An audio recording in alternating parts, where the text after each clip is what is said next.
Hi, I'm Joe Jacobson at Wycombe Wanderers, and you're listening to Wycombe Sound. The Wycombe Wanderers Show. Welcome to the latest edition of the Wycombe Wanderers Show. It's been a busy week since we last spoke. There's been 2 games to speak of. The win at MK Dons, hooray! The defeat at home to Cambridge, and also a showbiz premiere to attend. It's not Halloween yet. Nearly is, actually. Or Panto. But we'll be hearing from Adebayo Akinfenwa a bit later on as well, who we caught up with at the double screening of Beast Mode on yesterday at Wycombe Swan, which we attended as well. We'll get the thoughts of the general public who saw it too. We'll get their thoughts, as I say. We'll catch up with manager Gareth Ainsworth, who did his press session today at Adams Park after a business networking event. I know. I told you there was lots going on. And also this hour we'll hear from a former Wycombe Wanderers player, Danny Sender, who featured on our coverage on Tuesday night with Phil.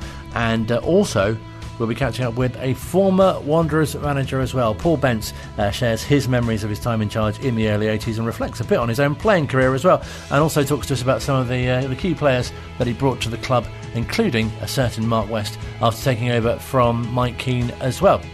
So lots to bring you, and we'll reflect on how Wycombe Wanderers women have got on this week as well. They were in Women's FA Cup action this past Sunday, and also they'll be back in league action very soon as well. So we'll be bringing you news on that, and look ahead to the Family Day as well on Saturday at Adams Park, where Morecambe are the visitors. We're in a bit of a run of home games, of course, starting with that game against Cambridge on Tuesday night. All that and possibly more to come as well in the next hour here on Wycombe Sound. It's the Wycombe Wanderers Show here every week. Well, certainly during the football season anyway. And also this season, Series 3 as we call it, we've been catching up with Phil for our media debrief. Our match debrief, that's what it's actually called. And we've got lots to reflect on this week. We'll hear from manager Gareth Ainsworth, as I say, speaking after that game against Cambridge United at Adams Park on Tuesday. But we start last Saturday with a win as well. This one against MK Dons, of course, after quite a run of wins as well. Yeah, it's brilliant to go to MK and get the win because county rivals, etc. A bit of recent history with the playoffs. So yeah, to get a win there and send them bottom of the table as it was, then was quite sweet for Wycombe Wanderers. I think mainly the 3 points was what was after, but both sides have made bad starts to the season. MK Dons in particular, Wycombe, I think the needle's pointing up now, which is good. But yeah, it was a good result to get. The only down point was it was only 1-0, and it really should have been more. And speaking to Gareth ahead of the game as well, there's a real sense in there that sort of injured players coming back and things are starting to sort of come together. Yes, yeah, I think so. I think it's built from the back as well, with Alfie Mawson playing every week now, every game. Max Striek's been brilliant, so the foundations are solid, and Sam Vokes is getting sharper, which is fantastic, and nearing full match fitness, I would say, having seen him now twice this week. So yeah, injured players on the way back too, but the squad's decent, so they should be picking these points up now. And goals starting to come from other areas as well. Yeah, absolutely, and it's nice for Nick Freeman to get on the score sheet as well in a big game, and it was a great goal for him as well. And that's a story that just gets better and better the more games he plays. And there's something really nice as well, isn't there, about an away win, and especially against a sort of county rival, as you say. Yeah, it was a really good turnout for the Wycombe fans, and it was a tough game because of the train issues. No strikes, so the trains were running, but then there were issues, I think, with signals coming out of Euston, so a lot of Wycombe fans were late or had a struggle to get there, or had to get taxis from central London, which wouldn't have been easy or cheap. So yeah, a lot of people going the extra mile, quite literally, on Saturday to get there in what is normally a fairly local game for us. So but yeah, always good to beat the local neighbours. So what pleased you most about the performance? I think defensively, resolute. I don't think MK Dons tested them too much, but when they threw bits and pieces at Max at the end of the game, because it was still 1-0, and I think Max is looking like a really, really good acquisition. He makes really good saves, quite simply. Nothing overly spectacular. That's because I think his positional sense is bang on. So yeah, he looks to have been a really exciting signing. So that was a really good plus point. And yeah, I think, we created chances. The downside being we didn't take them all. But I'd rather it was that way round, really, and that they were creating stuff, because hopefully they can sharpen up in the next few games and put a few teams away. I think we've said when we've spoken before, but I've heard from fans as well who are so impressed with the way Max has settled in, and that must be quite hard for a goalkeeper as well. Yes, yeah. I mean, it's an unforgiving position, but you stood next to the fans as well, which helps. So you can build up that bond. He seems like a great character. He's got a bit of a glint in his eye, as I've said before. I think he's going to be one to watch, and we'll see what he does this year. The more we get to know him, there'll be more interviews to come, no doubt, and we'll find out a bit more. I'm yet to meet his massive dog. I can't report any more news on that. I'm still alive, so that's one good bonus of that, I think. So. Have you done anything towards helping him find a place to live as well? I believe he's settled now in the area. I don't know where, but I believe he has found somewhere to live. More importantly, he's found somewhere to live where his dog can also live with him as well. It's real insight we're getting here, isn't it? Exactly. That's what. Have any other players approached you with any sort of requests or requirements that you? I don't know. Maybe like Gareth McCleary has a sort of a troublesome parakeet or something. I'm not sure if he does, but we're here to help. That's what we do here at the club. I think Gareth McCleary's troublesome parakeet could be a real chant on the terraces soon. Yeah, I think I saw them play at the White Horse about 20 years ago. And very well they went down as well. So yeah, no, fantastic to get, as you say, that result, and really good sort of vibe, I suppose, moving forward into Tuesday night as well. Yeah, well, everything was looking good, wasn't it? 3 games against tough teams, Oxford, Peterborough and MK Dons, 9 points, 3 home games in the league to come. Everything was looking good. And then Cambridge, to be frank, out Wycombe's Wycombe on the Tuesday night, and Wycombe made 3 defensive lapses. Cambridge punished them on every single time. Yes, there was a couple of refereeing decisions that went against them, but I agree with Gareth on this one. If you let the team in 3 times, your opposition in 3 times, you let 3 goals in, you make it very, very difficult no matter where you're playing. So I think, you have to point the finger of blame at the team for this one rather than the officials. Were there any positives to take from the home science display? Yeah, I thought for half an hour in the first half they played fantastically. Probably some of the best stuff they've played this season. They scored a perfectly good goal, which Sam Vokes headed in, which the referee gave as a foul. Although I just said I don't want to harp on about refereeing decisions. I think that was a poor decision, and had that gone in, you never know on the impact of the game. There was a penalty shout the referee didn't give. But then he didn't give it as a yellow card for diving for Anis either, and it's either one or the other in that situation. And then Cambridge went up the other end and scored straight away. Had he stopped the play and not given a penalty and booked Anis, they don't score that goal maybe. But it was still a defensive error that opened the door for them. It was a great finish by the lad as well. But yeah, I think the positives were that first half performance. The negative for me was the second half. It looked like the frustration got into their heads a bit, and they let that get the better of them because Cambridge, they switched off again. Cambridge got a 3rd goal, and albeit the consolation late on from Lewis Wing, it came too little too late. But yeah, I think they'll look at what they did in the first half. They played some of the best stuff I've seen this season, and if they can do that for the majority of the game against Morecambe and also Port Vale, they should be fine. Gareth was frustrated after the game, but as I've just mentioned, I think he wanted to focus on where his team could do better. You can't defend like that and expect to win games, No matter how good we are going forward, and we were good tonight going forward, really good. The moments that counted, we didn't defend well enough, and to be 3-0, to be 3 goals against at home gives you mountains climb, absolute mountains climb. So really disappointed with the moments that counted. I said on Saturday in the press, it's about the moments of transition. Yeah, we should have had a penalty. It's an absolute stonewaller. How we haven't got it, I don't know. And how he's not booked Anis for diving then, I think he's bottled the decision here. But then we've got to defend that next stage of play. You can't just go, oh, we should have had a penalty, give up. We've got to defend the next bit. And that was frustrating, And then the corner, 3 man, 2 yards out of the back stick. It's poor defending, and we've got to make sure that we're better at that as well, because we give ourselves a mountains climb, and we were very good going forward, very good. Hit the post, we got a penalty. I think we've had some real clear-cut chances where probably should do better as well. But 2 goals at home, you expect to win games, and I'm disappointed. I'm gutted for the boys because I didn't see that coming. That performance defensively, because we've been so good for the last 3 games, solid, built up barriers, look really solid, and so that's disappointing for me. But listen, it's not the defenders or Max, it's the 11 that are on the pitch at the time, because we win and lose as a team here. 1 goal's a set piece where everyone's in the box, 1 goal's where we're herring back, and one's from a throw-in, and we just got to be better with that, because we give ourselves a mountain to climb. It's been a consistent back 3 for this run as well. We've lost Chris Farino due to illness. Is that another spanner in the works?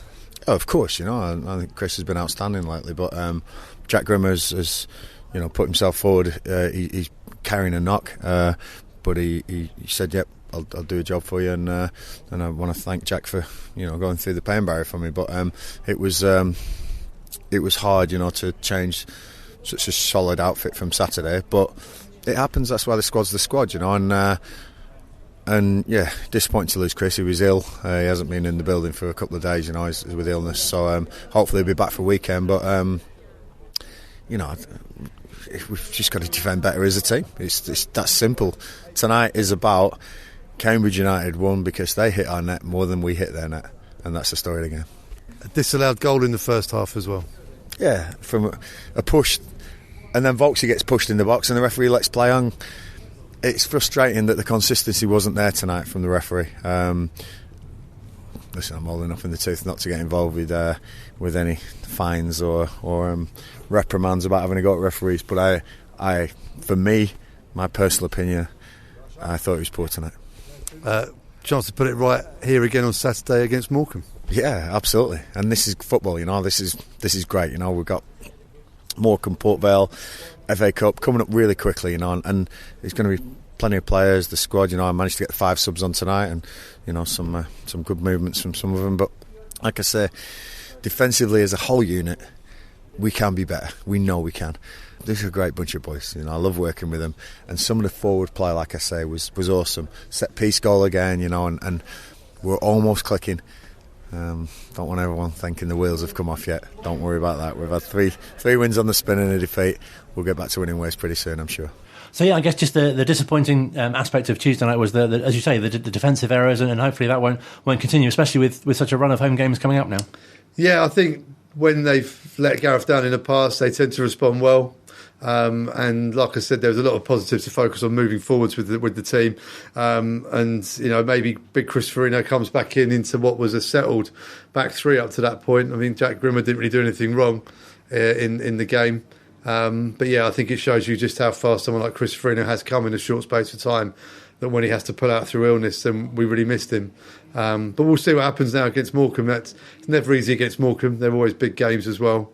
But we'll see what happens. But it's a family day as well, so it'll be well over 1,000 people who possibly wouldn't normally be there on a match day. So hopefully the Wanderers can put on a real show for those guys.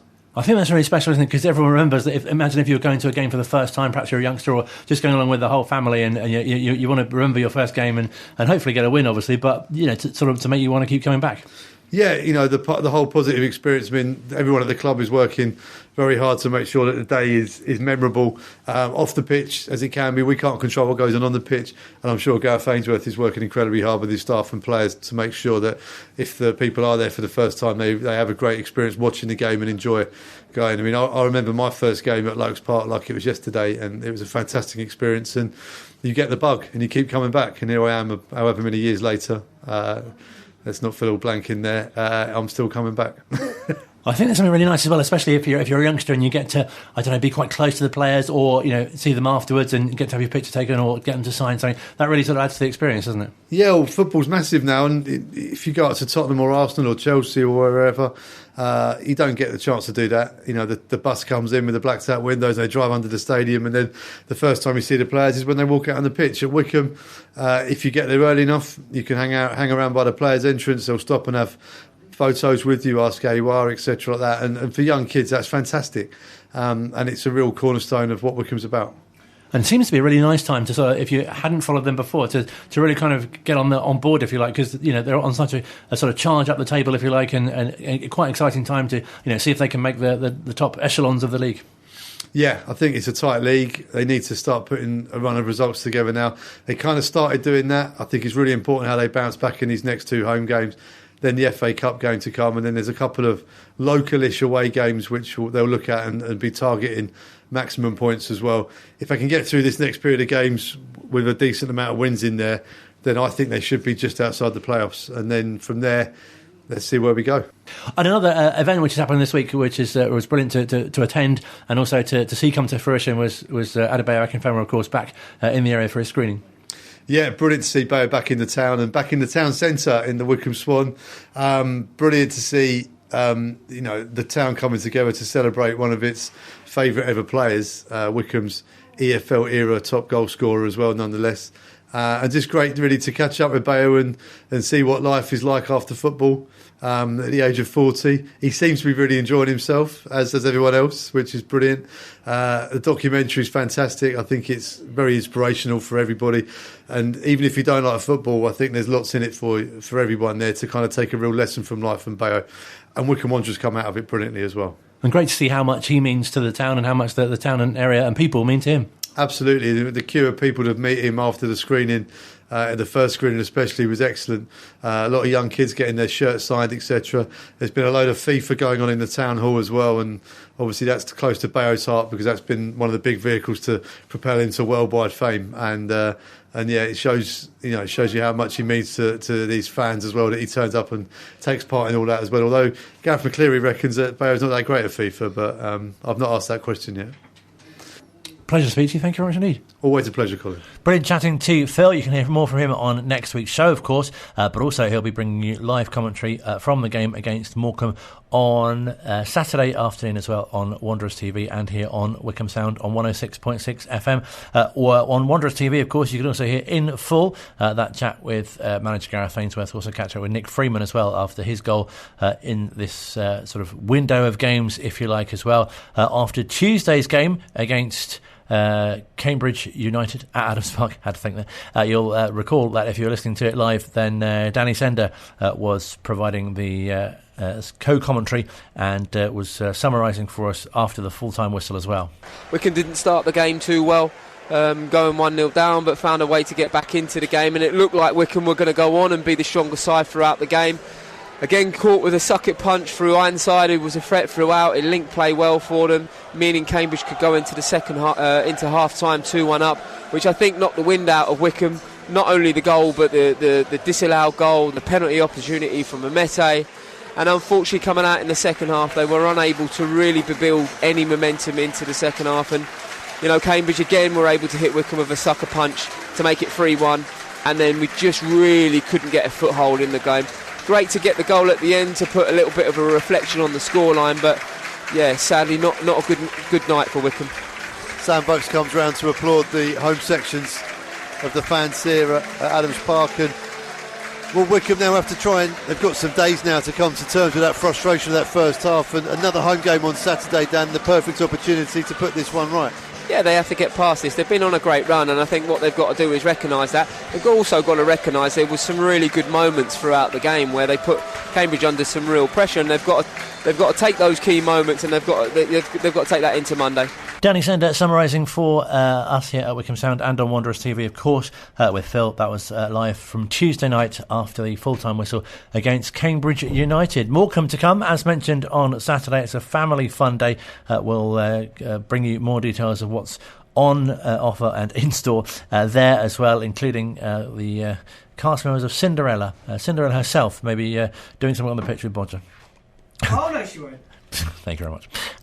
Add your own punchline there. More on the Wycombe Wanderers Show to come in a few moments' time. Online, on Radio Player, and on 106.6 FM. This is Wycombe Sound. Still to come on this week's edition of the Wycombe Wanderers Show, we'll hear from manager Gareth Ainsworth. We'll look back at Wycombe Wanderers Women's FA Cup action and look ahead to who they have next, as well as previewing the reserves and under-18 side as well. But first, with a big thank you to the Wycombe Wanderers Ex-Players Association. As always, we're very fortunate to catch up with former players, but also managers. Paul Bence, who was someone who was in charge in the 80s, and we've been catching up with him to find out not only how he arrived at the club, but a bit before that as well. I started at Brighton and Hove Albion down in Sussex, where I came from. I then signed for Reading in 1968, made my debut for them in 1969, and then transferred to Brentford in 1970 and spent 7 years there. But during my time as a footballer, I was very interested in the coaching side of football, and I was one of the youngest people ever to take their prelim coaching badge. I was only 17. I was an apprentice professional at Brighton and Hove Albion, and three of us went from the club. One was a left-back, Scottish left-back called Bobby Baxter, and the other one was a right winger called Howard Wilkinson. And Howard Wilkinson went on to manage Leeds United to win the first year of the Premiership, and he also managed England. So it's a nice memory for me to have that I got my prelim badge with those same two guys. And then I went on to get my full badge when I was 22, went up to Lilleshall. In those days we used to have to go, and got my full badge at 22. From then on was always involved in coaching in one way or another, either in prelim badges. I used to conduct the courses, and a lot of the courses were held at Bisham Abbey because I lived in Reading, Woking and Berkshire area in those days. A lot of the courses were at Bisham Abbey, so that's when I first got to meet Brian Lee. And Brian Lee was the chairman of Wycombe Wanderers in June 1984 and invited me to come for an interview for the vacant manager's job of Wycombe Wanderers Football Club. So how did you find the transition from playing to coaching? Because I guess as well, it must be quite a sort of a strange kind of switch in a way. Well, all the time I was a footballer, I'd coached. I'd coached at non-league clubs, not Sunday league clubs, but, a fairly basic level of football. And I'd always enjoyed the coaching side of the game. So I sort of enjoyed meeting lots of different people of different abilities. And it was really nice to see the development of some people that you coach, because I coached in schools. I coached I was youth team manager at Queen's Park Rangers. I coached at Farnborough Town. I coached at Woking Town. I just enjoyed that side of the game. So what was the sort of the club like? How did you find it when you arrived? Well, Wycombe Wanderers was an elitist club, I would have said, in the Isthmian League in those days. Very, very different to what it is now. Super, fantastic job they've done over the last 30 or 40 years. We had a ground called Lokes Park. It had the famous slope on it, which made life quite difficult when you're trying to cross the ball. It either was along the ground or over everybody's head. But they were good days, and I thoroughly enjoyed it. I had some lovely players. I took over from a chap called Mike Keane, who was a well-respected ex-Queen's Park Rangers professional who had a sports shop in Wycombe. So it was big shoes to fill. But I was fortunate that I had a really good assistant in Alan Gain, and we managed to have a bit of success in our first season there, getting promoted and winning the League Cup. So, yeah, Wycombe was...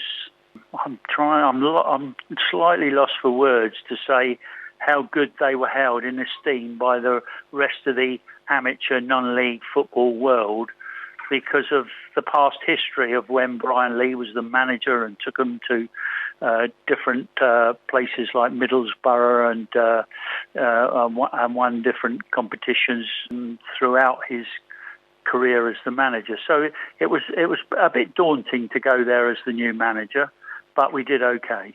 And did you find, even because I remember my early days of going to watch Wycombe myself, even just the ground itself seemed to have its own character, didn't it, with the sort of the stands and as you say, the sloping pitch? Yeah, and I think at that level of football, it was one of the better grounds aesthetically to, when the player ran out there, he knew he was at a stadium, whereas some of the grounds in the old Isthmian League were, not quite park pitches, but, a bit of railing around the touch lines and that sort of thing. And so it wasn't, but when players came to Wycombe, they knew they were in for a game. And you must have had such a sense of pride as to what you managed to achieve during your time in charge. Yeah, we did okay. The following season, after getting promotion and winning the Cup, we got to the third round of the FA Cup. And I'm not sure, but I think I was only the third manager in the history of the club to get the team to the third round of the FA Cup. I know Brian Lee did it with the Middlesbrough game, and I can't remember the other time, but yeah, we got to the third round of the FA Cup, but unfortunately that coincided with me being promoted in my full-time job, because all the time I was at Wycombe Wanderers, it was a part-time job. It wasn't a full-time employment like it would be now. in those days, we were all part-time. Even the players, everybody was part-time. So I got promoted with my full-time job. When I came out of professional football, I got a job as a salesman for a brewery, of all things. So I had to spend most of my day drinking beer, which was terrible, as you can imagine. You seem to have got through it. No, not really. But I got promoted. So instead of being a salesman on the road, where I could, if you want to use an overused expression, I could duck and dive a little bit. And if I wanted to go off and watch a combination game on an afternoon, I could. Whereas I got promoted to be the sales director, and I couldn't, therefore, I had to be in the office most days. And it was very, very difficult for me to do both jobs, the football and the full-time job. So that's when I went and saw Brian Lee and apologised and said I'm going to have to resign because I can't do both. I can't give both of them my undivided attention.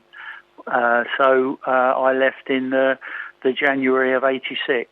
But my last game in charge was the third round of the FA Cup, and we beat Colchester United, who were a league club, in the first or second round, I can't remember which got us to the third round. But they did the draw for some reason. I can't remember for what reason, but they did the draw at 5:30 on the Saturday evening. So we were elated. We're in the dressing room. Champagne was flowing. We were all celebrating. And then they did the draw. So we're all sat in the dressing room listening for the draw. And we were in the hat with Arsenal and Liverpool and Manchester United and Tottenham Hotspurs and all the top clubs. And we drew York City away, which was pretty desperate. So we went from being totally elated at getting to the third round of the FA Cup to being totally depressed because we had to go to York City. And when we went to York City, the pitch was frozen.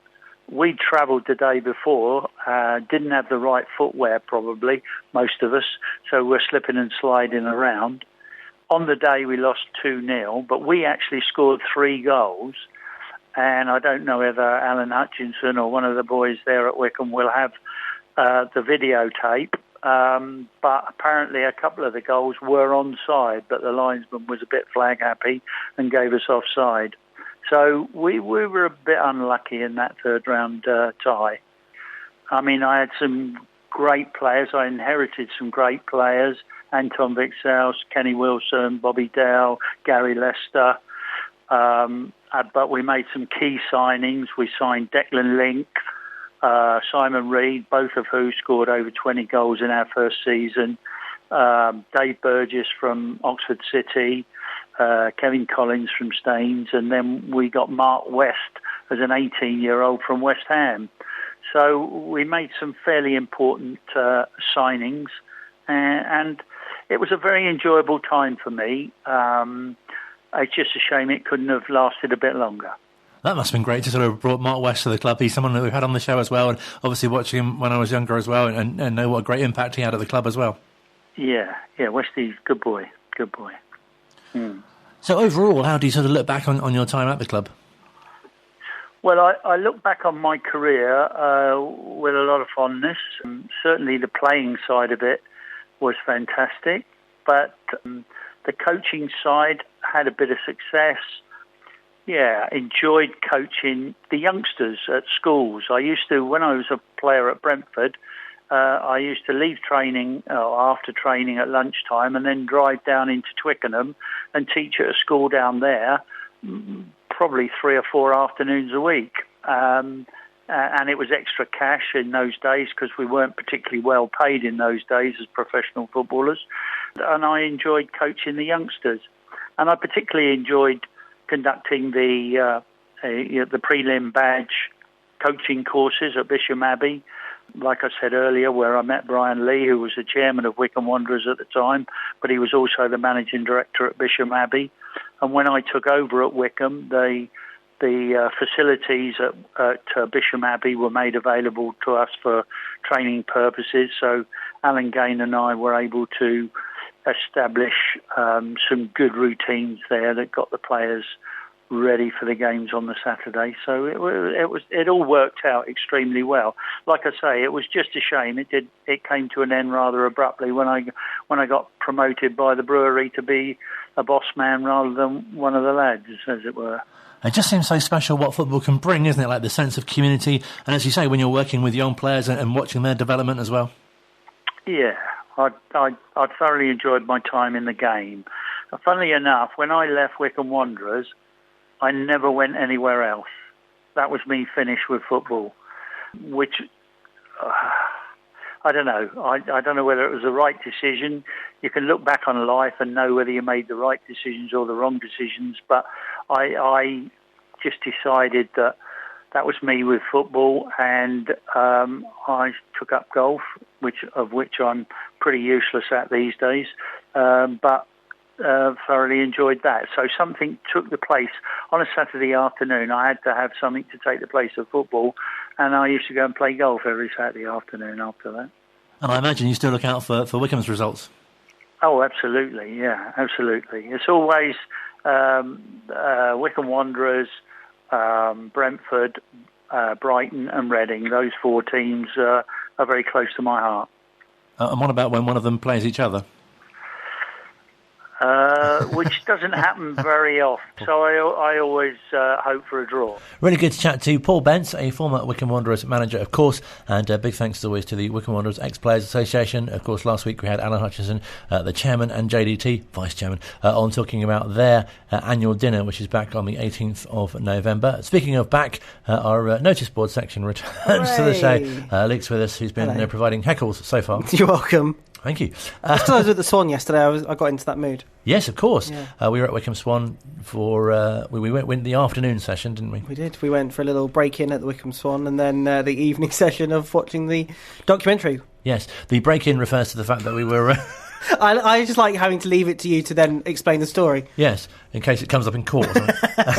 We were directed to the Oak Room entrance. Yes. Which was locked. Yeah, as well as the Town Hall entrance. Yes. Yeah. So we had to find a side door, which we were very kindly... thank you to Ignite for letting us in. We were gained access because somebody recognised you. Yes, that worked well. They gave me an umbrella once. Yeah, see? That's showbiz life, I That's proper networking, that is. We'll hear in a few moments' time from the Akinfenwas, who, of course, are Adebayo, Yemi and Dele. They sound like some sort of family fortunes team, don't they? I after seeing the family on the afternoon, I want them to go and do it because I think they'd be very funny. Yes. And also big congratulations to Agnieszka Marzek, who, with her son, went along, who was our winner. The answer, by the way, in case you're wondering, you might know, how many league goals Bayo scored was 52. Very impressive. That was the answer to our competition. Turning the attention now, though, to Wycombe Wanderers women. Who were also there last night. They were there in force. Yeah. Saw Carl Simon and a number of the other players as well. And they unfortunately exited the Women's FA Cup on Sunday at Burnham to Aylesford in the third qualifying round. But they were 4-0 down at half-time and came back to 4-3 with only a couple of minutes to go. So literally time ran out, but a fantastic battling back display. And, of course, they return to action this weekend as well. They do indeed. Wycombe Wanderers women this weekend face Abingdon Town Women's Football Club. That's a 2 p.m. kickoff. It is away, though, this weekend.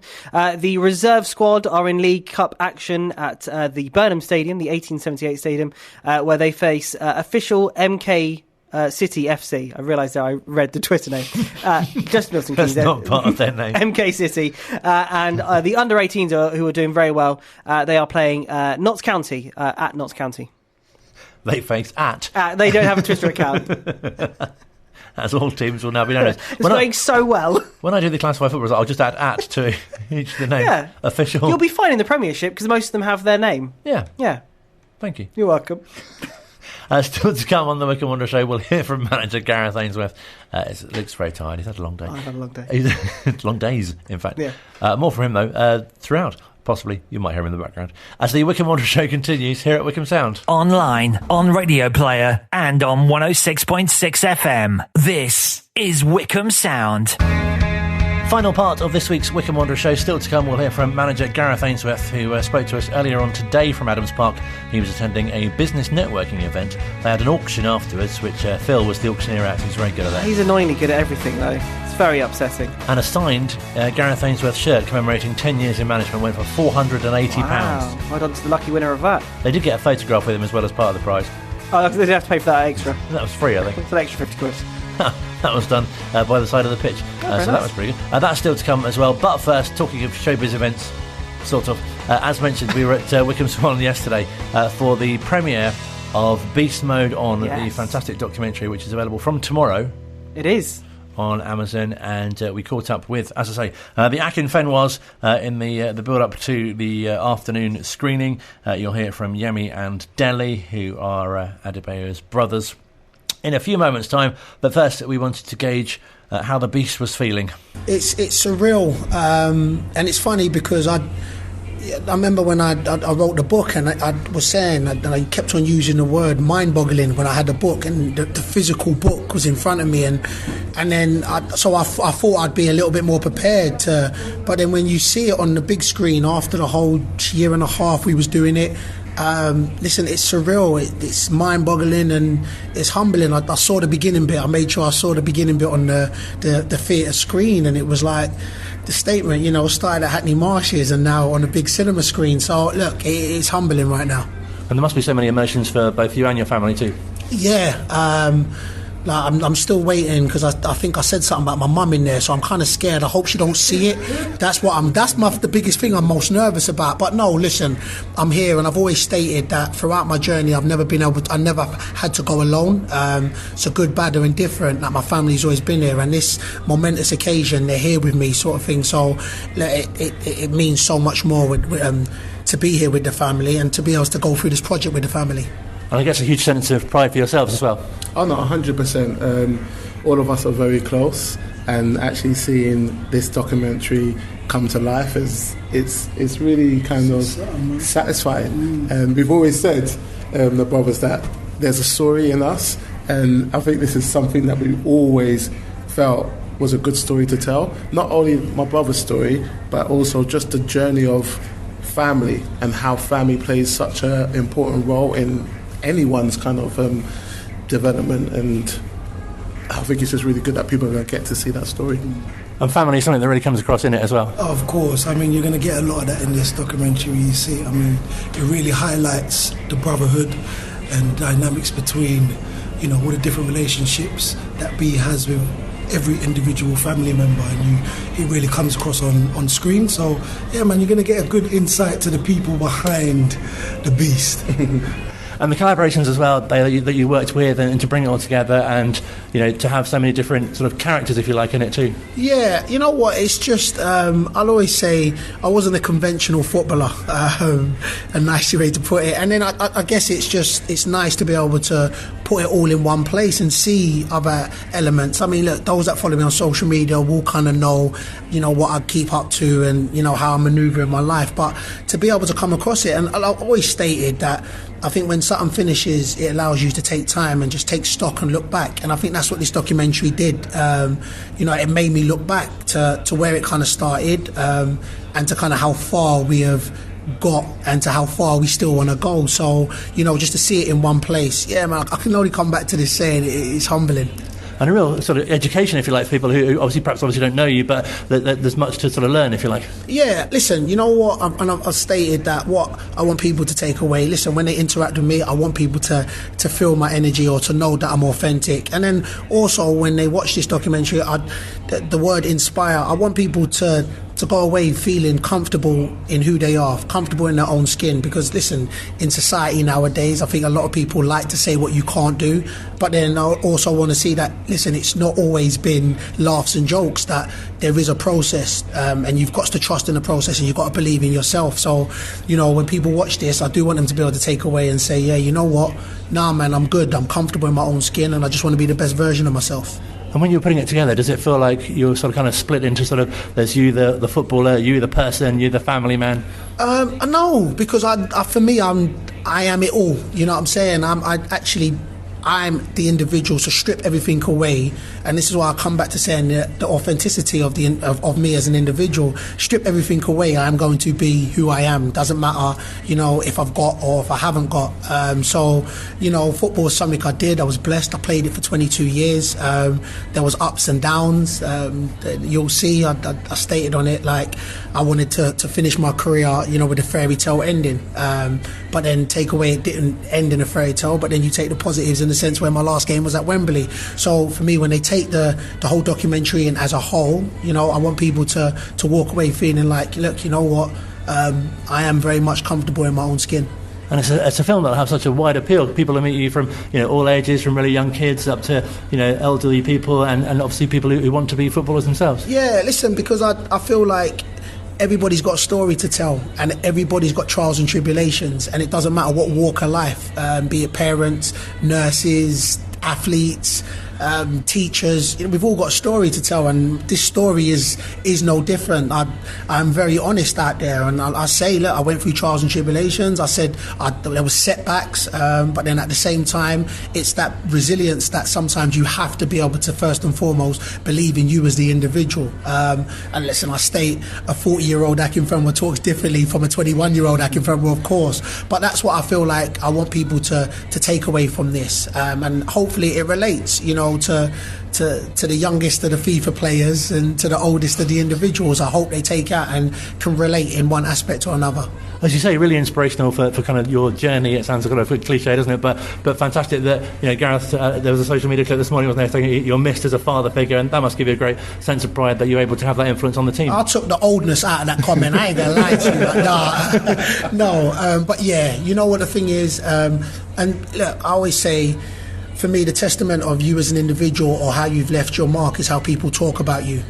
Or like he said, and I saw it was sometimes you don't know what you've got until it goes. And it's the same in reverse. I can't replicate that bond, that changing room. Listen, at the moment, I don't miss the game, I don't miss the pounding. Well, my knee doesn't miss that anyway, but I miss the changing room. Listen, I miss the togetherness. I miss getting up and knowing the role I played. And that's what I had to learn as an individual. And I think people have to adapt in life. I wasn't playing as many minutes, but I knew my role was, to be there.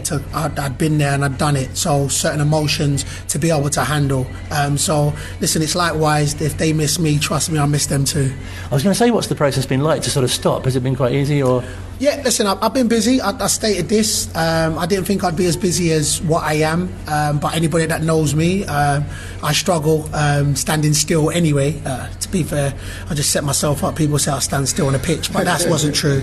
I did move eventually, especially in the box. But listen, I struggle standing still. I say struggle standing still, but I do like to be active. I like to keep on the move. So I have been busy. So the transition at the moment's been, it's been, I'd say, seamless, but I've enjoyed it. I'm a creature of habit. I still work out. I still do the bike. But I'll always say, and I come back, that football was something I did. I think that the problem is when your identity is in something. So I know people would perceive me as, Akinfenwa the footballer, but I'll always see me as Akinfenwa who played football. And just finally, what do you hope people take away from the documentary? You know what? I honestly hope people take away that, it's okay to be unapologetically yourself. That in this society nowadays, people focus on what you can't do. But I do hope that when they do watch it, they kind of believe that, if you believe it, you can achieve it and anything's possible. It was a privilege to have the opportunity to speak to Bayo and his brothers, and also to see the screening as well. VIP screening we went to. I know, I've been saving this story. I didn't mention it on drive time. I have mentioned it to other people, not on air, but many players and former members of Wycombe Wanderers were there, including, and this is very weird to say, and we all said it yesterday and felt very weird, former player and coach Matt Bloomfield, who was also there, who sort of came into the theatre at the same time as us. And he said, I don't think I'm a VIP ticket. I've just got to go and sit over here. And we're like, Matt, if me and Colin are VIP, then you are definitely VIP. Please come with us. I don't think we were VIP, really. No, we were. Yeah, we were. Yeah, we were. But what did you think, obviously, of the documentary? It was very interesting in a fact of, I didn't really know much of Bayo's childhood and stuff like that, obviously, but like his early bits of football. Going to Lithuania as well. Yeah, I didn't really understand. I didn't know much about that, so that was really interesting to hear more in depth about that. And I think it was really interesting to see more of the family side of Bayo and his routine, which I think, if everyone probably follows Bayo on some sort of social media, you see the stuff that he's doing every day, but you don't realise how early that routine starts and what he goes through, and also what he went through at the end of his career with his knee really hurting him, and the injections that he had to do like before training and before a game, and which then sort of you understand why he kind of had to give up football at the end of last season. It feels like it was long ago, but yeah, last season. And it's just interesting to see what he's going to be doing next. Obviously, there's a lot of rumours of what he's going to be doing. But yeah, it was a really, really good documentary, and yeah, it's out tomorrow, and I highly recommend it. Great to see some of the footage as well at Adams Park, of course, on that final game of his. There's a very nice moment at the end as well. Yes, yeah, don't miss that. No. And also, there's really nice stories about how his family sort of help him with when there's rejection, because obviously he's been to a lot of clubs and faced injury issues as well, and got turned down by a number of managers as well. But there's a real sense as well as to what's to come in the future for him as well. You get to see his agent speaking about some of the many opportunities that are there. And after the afternoon screening as well, we caught up with a number of people who'd seen it, and to get their thoughts. It was good and inspirational. What was your favourite bit? The clips where it showed about football. Very interesting. It's good to see the influence that he had on our team, but on those two in particular, Bloomfield and Gareth, and the positive bits and pieces that Gareth and Bloomfield were putting into him, and the rest of the team as well. I thought it was really interesting. It was a great insight into a really inspirational person, or a great guy. I really enjoyed it. Yeah, the positivity that comes through. It is inspiring, yeah. And all the way through from 2020, I had cancer, and so I read Neil Harmon's book, and just the kind of the inspiration got me through my chemo, and just sort of all the positivity, of just how you deal with your mental attitude is definitely led me forwards, and yeah, it's time to start again. What was your favourite bit? When they were flying in the helicopter. The helicopter was my favourite bit as well. It's brilliant to see anybody flying in a helicopter. Well, there's nice aerial views of Adams Park. Absolutely. I'm sure that child had never seen Wycombe Wanderers from that high up. No, exactly. Yeah. Just watch it for that if you get the chance. Watch the whole thing. Yeah. Just look out for the helicopter. No, really fantastic to gauge people's thoughts, and yeah, as we mentioned, thoroughly recommend seeing it. It's out tomorrow. Yeah, and the question and answer session that we saw afterwards was really interesting to just see the dynamic. Obviously, we saw the dynamic with the brothers on the documentary, but to actually see that in person as well was really good. Yes. Something else which happened a little earlier on today was at Adams Park. There was a business networking lunch. I know. Wasn't expecting that to have its own sound effect. Where Gareth addressed the business community of the area as well, and really talked well about how what he does at the football club can be replicated in business as well. Took a number of questions, talking about how he deals with certain characters in the team as well, and we spoke to him a bit about that afterwards. Yeah, brilliant event.